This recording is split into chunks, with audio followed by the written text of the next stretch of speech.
Hola hermanos, es un gusto volver a saludarles y poder compartir con ustedes estos cantos y más adelante también la palabra de nuestro Señor. Y bueno, eh, sabemos de antemano que pronto ya estaremos reuniéndonos como iglesia bajo ciertas indicaciones, pero ya le estaríamos informando más adelante los detalles para nuestra pronta reunión.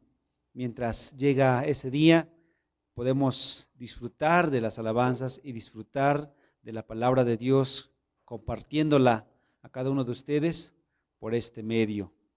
Hay un canto que nos habla acerca de nuestro deseo de querer alabar a nuestro Dios, de querer adorarle, y el único propósito por el cual podemos reunirnos y nos acercamos al Señor es de alabarle y darle a Él la gloria y la honra.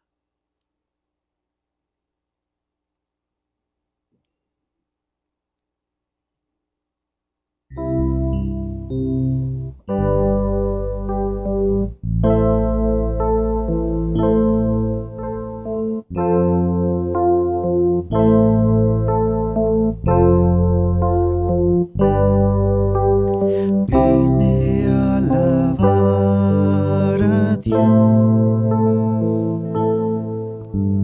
vine a alabar a Dios, vine a alabar su santo nombre, vine a alabar a Dios, vine a alabar a Dios, vine a alabar a Dios, vine a alabar su santo nombre, vine a alabar a Dios. Él vino a mi vida en un día muy especial, me mostró el camino real, me mostró lo que es amor, y esta es la razón por la que digo que vine a alabar a Dios, vine a alabar a Dios, vine a alabar a Dios, vine a alabar su santo nombre, vine a alabar a Dios. Él vino a mi vida en un día muy especial, me mostró el camino real, me mostró lo que es amor, y esta es la razón por la que digo que vine a alabar a Dios, vine a alabar a Dios, vine a alabar a Dios.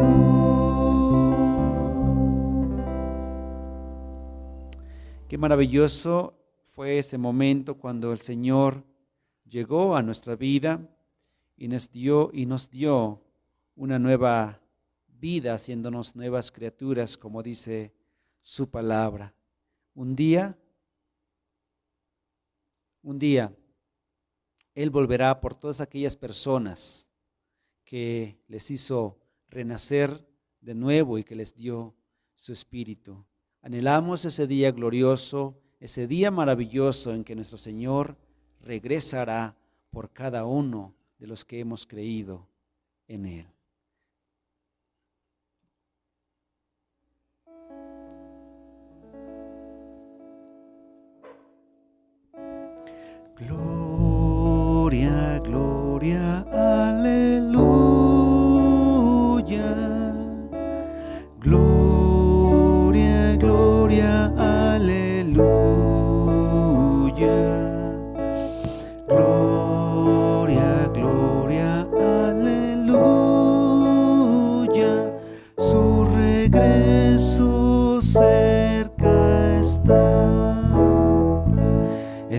ciencia veo avances, en el hombre veo maldad. Hay temblores, guerra y hambre, en el cielo hay señal.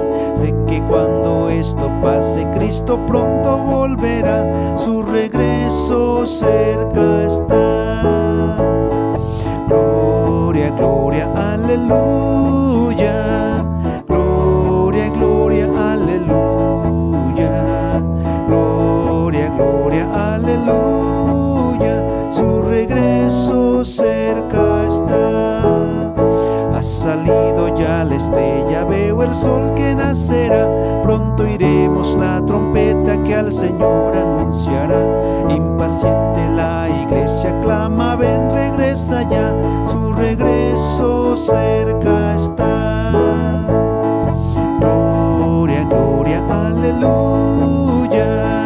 Gloria, gloria, aleluya. Gloria, gloria, aleluya. Su regreso cerca está.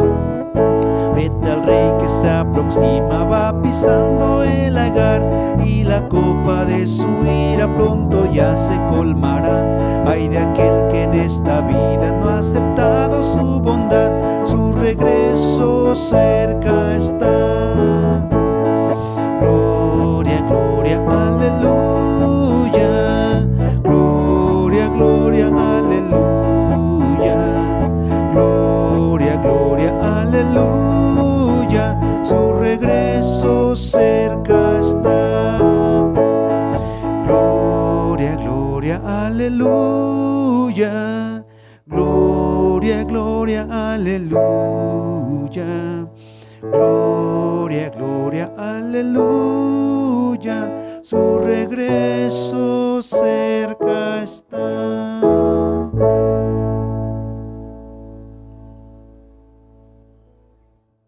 Y mientras llega ese momento cuando nos vamos a reencontrar con nuestro Señor, con nuestro Creador, mientras llegue ese momento, nosotros aquí creciendo cada día, pareciéndonos más a nuestro Señor, a nuestro Creador, cada día imitándola a Él y pareciéndonos más a Él. Ese es nuestro deseo, ser cada día más como nuestro Salvador.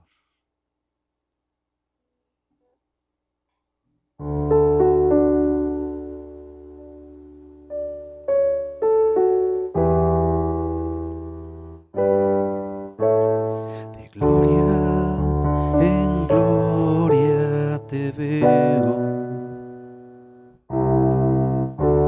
cuanto más te conozco, quiero saber más de ti. Mi Dios, cual buen alfarero, quebrántame, transfórmame, moldéame a tu imagen, Señor. Quiero ser más como tú, ver la vida como tú, saturarme de tu espíritu y reflejar al mundo tu amor.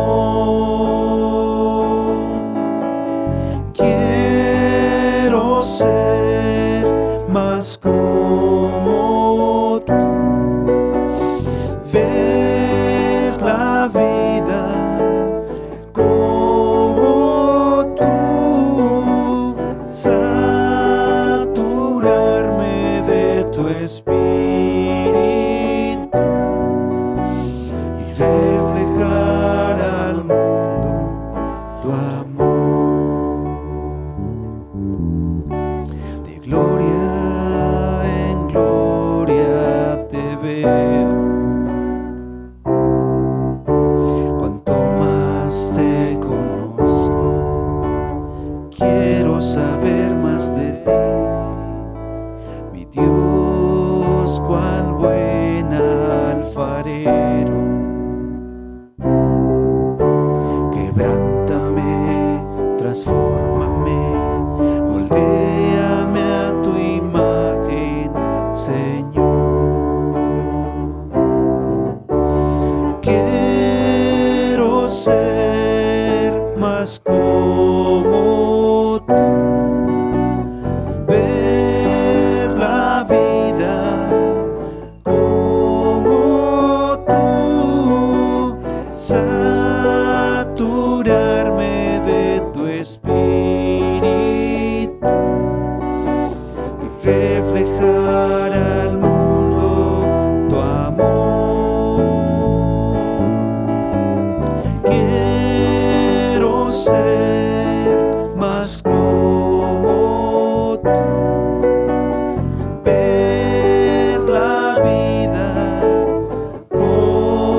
Esa es la tarea que tenemos de reflejar el amor que nos ha dado nuestro Señor, de reflejar eso mismo en nuestras vidas día tras día.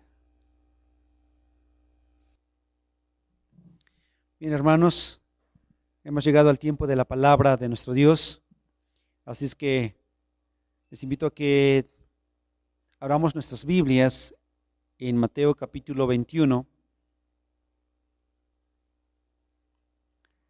Mateo capítulo 21, en el versículo 23. Mateo 21, 23. Hemos visto en las últimas 3 semanas a nuestro Señor en esta ciudad de Jerusalén. Desde su llegada con la entrada triunfal en este lugar, vimos también la maldición de la higuera y la purificación del templo. Esta es la última semana que nuestro Señor está enseñando antes de su muerte. Son sus últimos días antes de que sea crucificado. Si consideramos que nuestro Señor entró a Jerusalén el domingo, limpió el templo el día siguiente, que sería lunes, este nuevo día del que vamos a hablar, del que está hablando Mateo, el que corresponde también a nuestro pasaje, sería el día martes. Entonces estamos en el día martes ahora. Dice el versículo 23 de Mateo 21, cuando vino al templo, los principales sacerdotes y los ancianos del templo se acercaron a él mientras enseñaba y le dijeron: ¿con qué autoridad haces estas cosas? ¿Y quién te dio esa autoridad? Respondiendo Jesús les dijo: yo también os haré una pregunta, y si me la contestáis, también yo os diré con qué autoridad hago estas cosas. El bautismo de Juan, ¿de dónde era? ¿Del cielo o de los hombres? Ellos entonces discutían entre sí diciendo: si decimos del cielo, nos dirá: ¿por qué pues no le creísteis? Y si decimos de los hombres, tememos al pueblo porque todos tienen a Juan por profeta. Y respondiendo a Jesús dijeron: no sabemos. Y él también les dijo: tampoco yo os digo con qué autoridad hago estas cosas. Este pasaje vamos a dividirlo en 3 partes. Versículo 23, el cuestionamiento. 24 y 25, la contestación. Y la última parte del versículo 25 al 27, la conclusión. Vamos a ver el cuestionamiento. Leamos nuevamente el versículo 23. Cuando vino al templo, hablando de nuestro Señor Jesús, los principales sacerdotes y los ancianos del pueblo se acercaron a él mientras enseñaba y le dijeron: ¿con qué autoridad haces estas cosas? ¿Y quién te dio esa autoridad?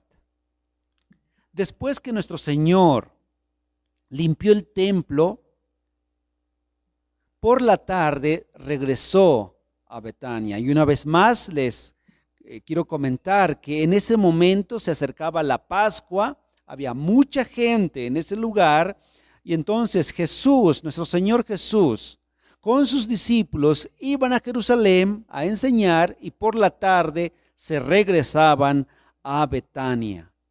Y después, el día lunes, después de que nuestro Señor limpió el templo, ese mismo día, lunes por la tarde, regresó a Betania. Al día siguiente, esto sería ya el martes, fue nuevamente al templo. Y es cuando Mateo nos dice: cuando vino al templo, en el versículo 23. Para este momento, sus más acérrimos enemigos ya habían acordado algo.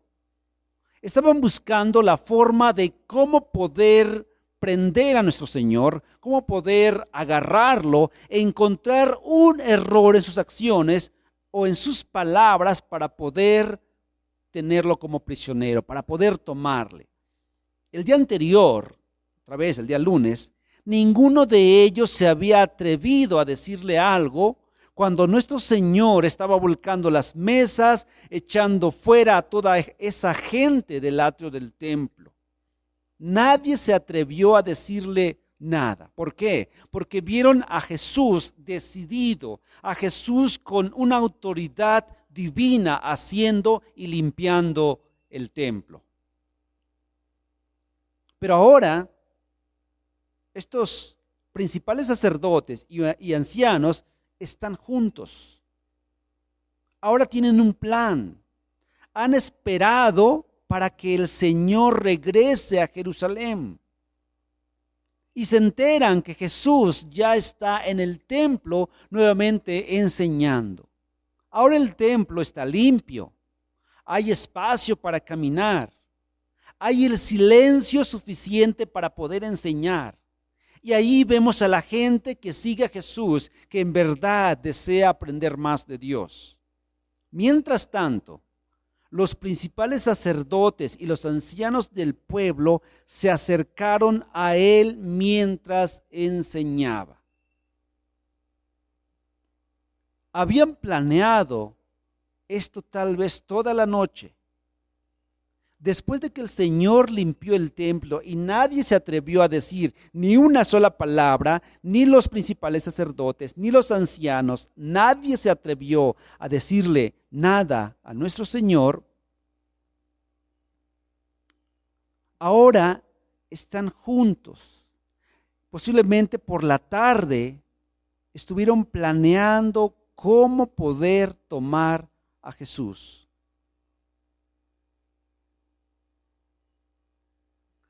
Y esta vez se irían al asunto de la autoridad de Cristo. Noten que fue interrumpido. Dice Mateo, se acercaron a él mientras enseñaba. Lucas capítulo 20 nos dice que les enseñaba y anunciaba el evangelio.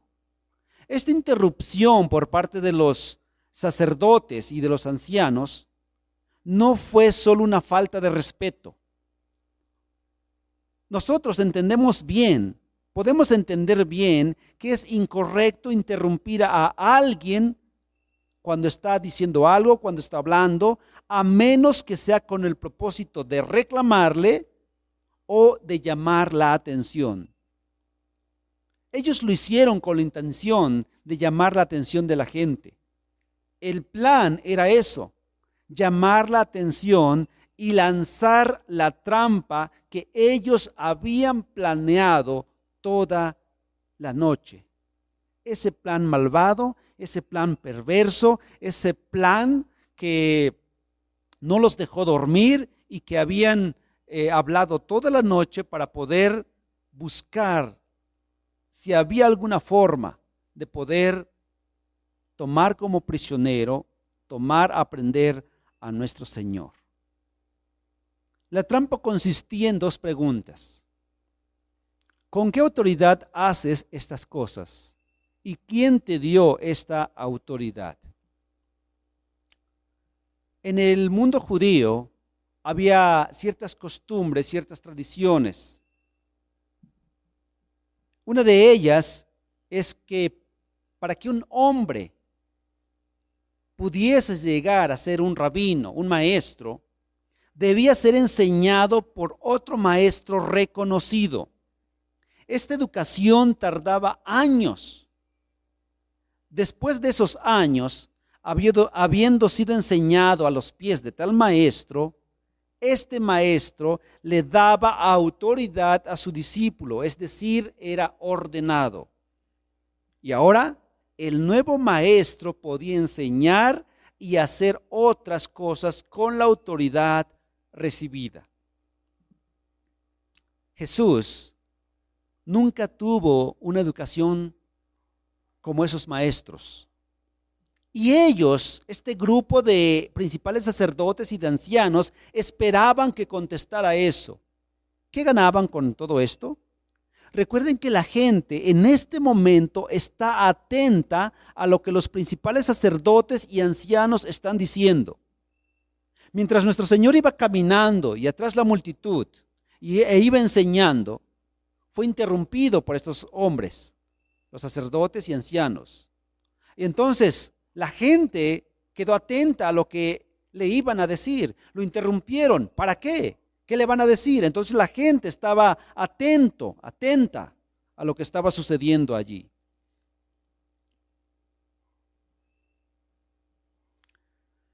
Si el Señor contestaba la primera pregunta diciendo que no fue enseñado por ningún maestro terrenal y por lo tanto no tenía ninguna ordenación, los principales sacerdotes ocuparían esto para decir que este Jesús era un charlatán, que este Jesús era un pseudo maestro, y como resultado los ancianos y los sacerdotes esperaban que la gente lo rechazara. Ese era el plan. Para la segunda pregunta, que es, ¿quién te dio esta autoridad? Ellos, los ancianos y los principales sacerdotes, sabían lo que contestaría. Nuestro Señor muchas veces había dado a entender que su autoridad venía de Dios. Es más, era indudable que los ancianos y todo ese grupo religioso reconocían el origen de su autoridad, pero no la aceptaban. Este grupo de hombres religiosos, los principales sacerdotes y los ancianos, sí sabían de dónde venía la autoridad de Cristo, pero no querían reconocerlo.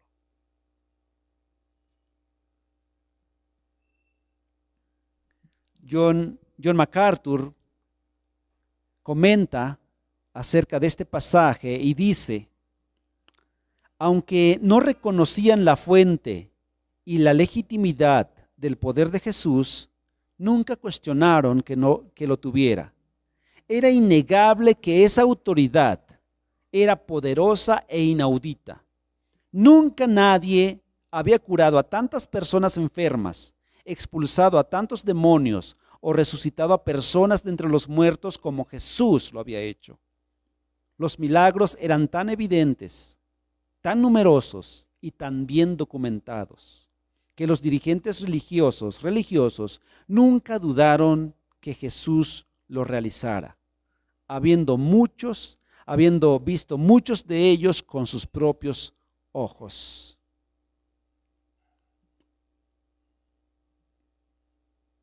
Ellos sabían, ellos no lo dudaban, pero nunca quisieron aceptarlo.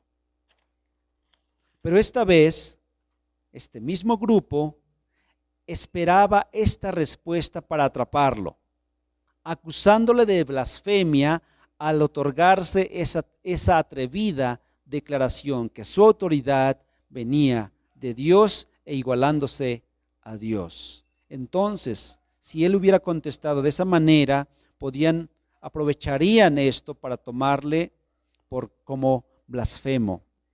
Estas dos preguntas estaban bien escogidas y esperaban ansiosos las respuestas. ¿Para qué?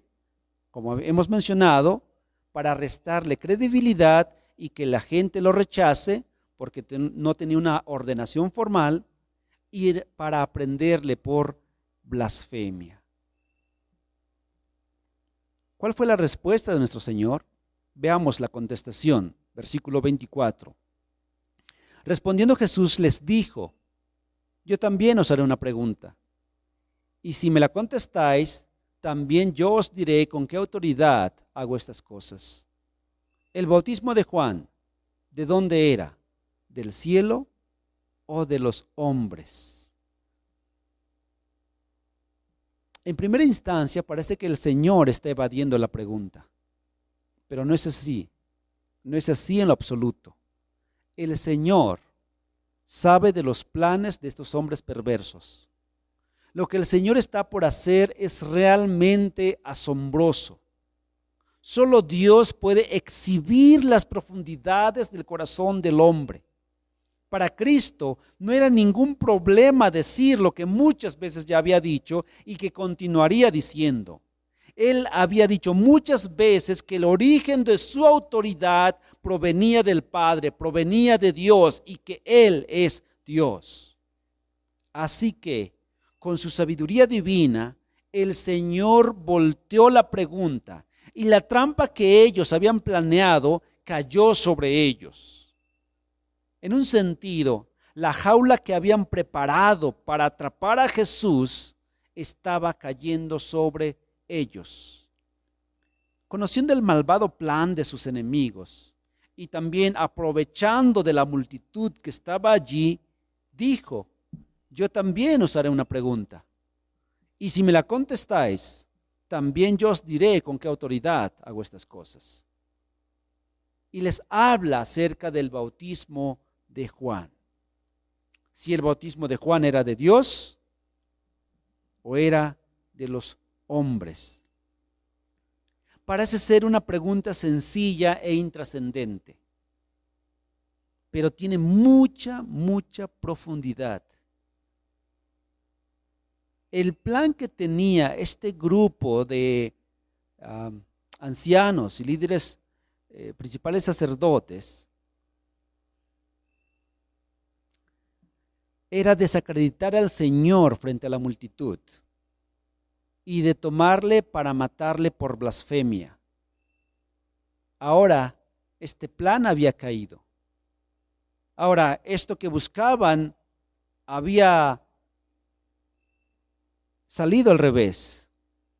La pregunta que nuestro Señor hizo consistía en dos cosas. El ministerio, que se resume aquí como el bautismo de Juan, era del cielo, o sea, dada por Dios, o de los hombres, es decir, terrenal. Otra vez, parece una pregunta inofensiva, pero como lo detalla más adelante Mateo, dependiendo de la respuesta sería la reacción de la gente que estaba, otra vez lo menciono, atento a las conversaciones que tenían estos hombres con Jesús, lo que habían dicho estos hombres hacia Jesús y lo que después contestó Jesús a estos hombres. ¿Cuál fue la conclusión? Versículo 25. La segunda parte del versículo 25. Ellos entonces discutían entre sí, diciendo: si decimos del cielo, nos dirá, ¿por qué pues no le creísteis? Y si decimos de los hombres, tememos al pueblo, porque todos tienen a Juan por profeta. Y respondiendo a Jesús, dijeron: no sabemos. Y él también les dijo: tampoco yo os digo con qué autoridad hago estas cosas. Rápidamente este grupo, conformado por los principales sacerdotes y ancianos, que lo conformaban al mismo tiempo grupos como los fariseos, escribas y tal vez saduceos, se reunieron, se juntaron para discutir las respuestas. No esperaban que el Señor contestara de esa manera. Ellos habían planeado toda la noche la forma como iban a atrapar al Señor. Jamás imaginaron, jamás pensaron que el Señor iba a contestar de esta manera. Jamás pensaron, ellos creían que el Señor, que nuestro Cristo iba a caer en esta trampa que ellos tan diligentemente habían planeado. Pero cuando escucharon esta pregunta, esta contrapregunta de nuestro Señor, inmediatamente se juntaron para discutir. ¿Cómo le vamos a contestar? Resulta interesante, amados hermanos, que estos grupos tenían tantas diferencias. Los principales sacerdotes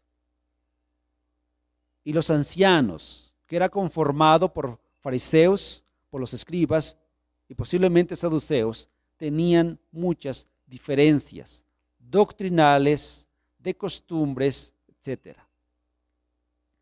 Periódicamente estaban en discusión,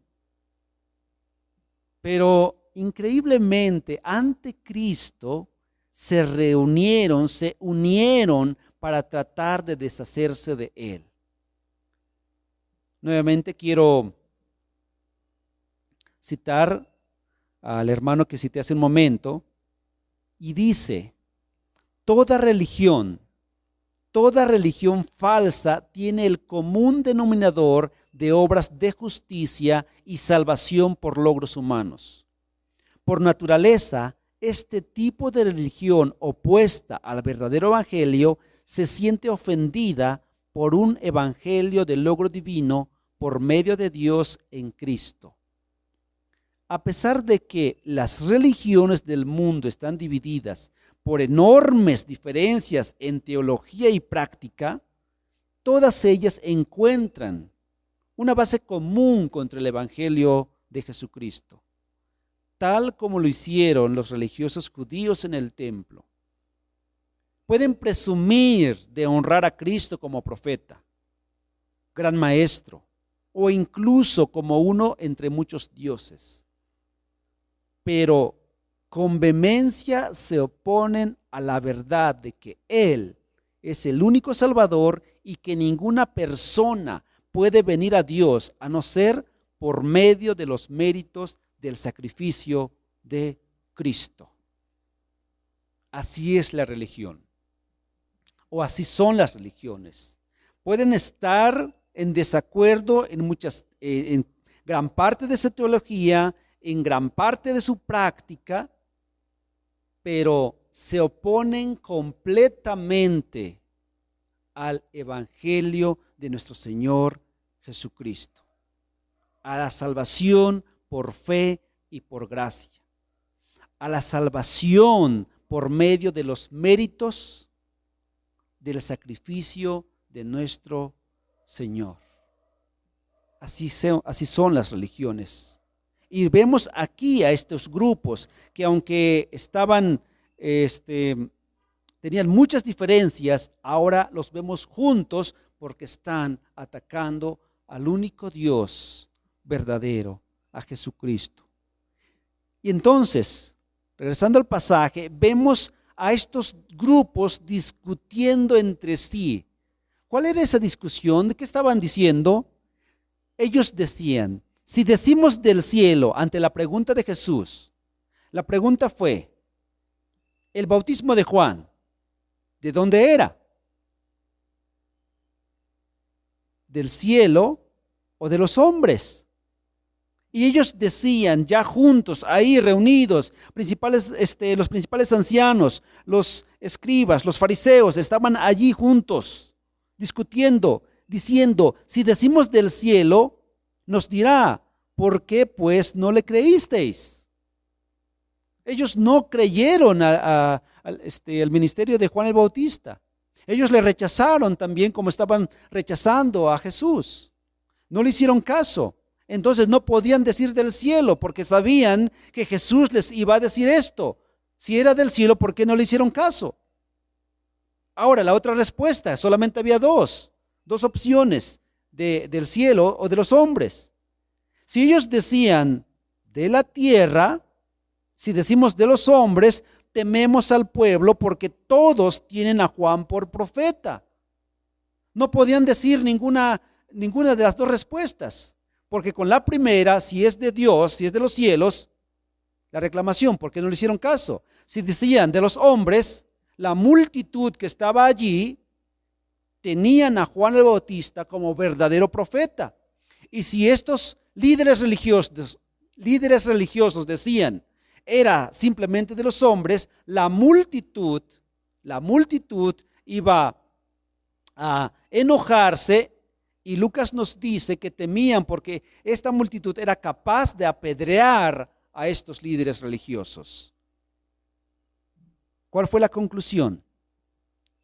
Como coloquialmente decimos, este grupo religioso estaba entre la espada y la pared. Y con toda vergüenza, exhibidos nuevamente delante de toda esa multitud, con el orgullo en el suelo dijeron: no sabemos. No sabemos. Con toda la pena, con toda la vergüenza del mundo, no sabemos. Entonces el Señor les dijo: tampoco yo os digo con qué autoridad hago estas cosas. Hermanos, es lamentable, es triste una actitud así, una actitud religiosa, una actitud como la de los principales sacerdotes, una actitud como estos ancianos del pueblo, conformada por fariseos, por escribas, por saduceos. Es lamentable. En la actualidad hay muchos religiosos, pero la religión no salva. Como hemos visto las semanas anteriores, que Jesús maldijo a la higuera estéril, que solamente tenía muchas hojas, sí tenía muchas hojas, pero no había fruto. Así es la religión. Estos líderes religiosos, este grupo de ancianos tenían muchas hojas, pero no había frutos. Religión. Por esto nuestro Señor sentía tanto dolor. Ellos habían visto todas las cosas maravillosas, obras maravillosas de nuestro Señor. Milagros, obras poderosas, enfermos sanados, muertos resucitados. ¿Y qué dijeron estos líderes religiosos? Le rechazaron, no le reconocieron. Al contrario, dijeron: este hombre, por Belcebú, príncipe de los demonios, hace estas cosas. Mucha gente está en la misma condición de estos hombres religiosos, pero no van a ser salvos. Solamente Cristo salva. Solamente Cristo es el camino y la verdad y la vida. Solo Él puede salvarles. Usted puede llenarse de religiosidad, usted puede llenarse incluso de la palabra, pero si usted no imita a Cristo, no vive la palabra, de nada sirve. Tenemos que arrepentirnos y con toda humildad clamar para salvación. Su preparación, su religión, sus títulos nos salvan. Solamente Cristo puede salvarnos. Oremos. Bendito Padre, gracias te damos por tu palabra una vez más. Y Padre,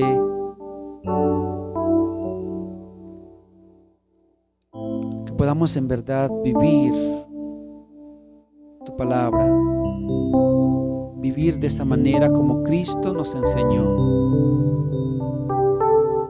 no con reglas, no con religiosidad, no buscando la aprobación de hombres, sino Padre, con humildad, postrado ante ti,